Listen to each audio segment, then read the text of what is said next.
take a leaf out of someone's book to supersize and grow your business. Sharon Horne-Ellstrom here, and this idiom has been around since the 1800s when a gentleman by the name of B.H.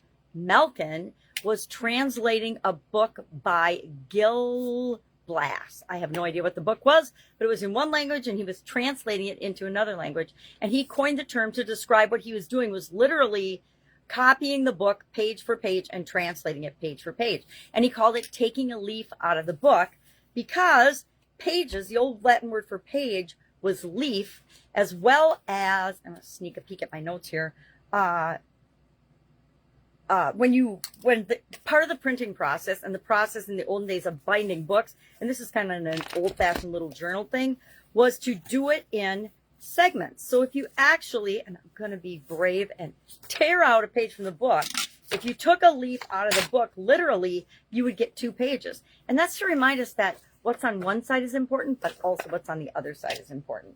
This idiom means to model. I like to say model versus copy or plagiarize, but it's not really plagiarism if you're translating, I don't think. But it originally came from the idea of copying something, you know, word for word or translating. But that came to mean modeling or copying or imitating or doing what somebody was doing that was successful. I am a huge proponent of that. Not copying, not plagiarizing, creating your own things in the world, but learning from people that have gone before, right? It's why we like books. It happens to be National Author Day, and I was going to say, hey, what's your favorite book today? Then, of course, there's always an idiom about it. So I found an idiom about that ties to that topic.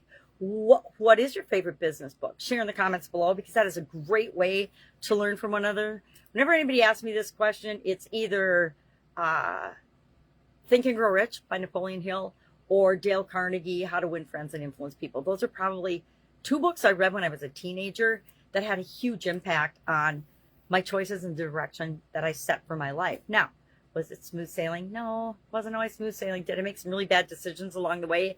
Yes, of course, because that's how we learn sometimes. But if we can model other people and take a leaf out of their book and learn from their challenges and mistakes and successes, we go a lot further, a lot faster. It's also why we hire experts, because we don't have to learn how to do everything ourselves. That saves us time and energy as well as we're growing and building and supersizing our business.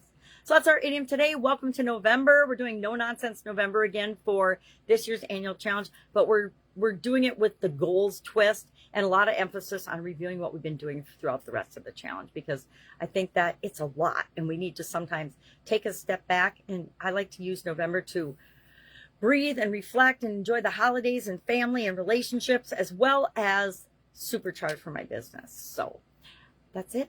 Have an awesome day. And of course, if you did tomorrow, another interesting idiom. What does it mean? Where does it come from? And how might you use it to grow and build and supersize your business? Have a great day.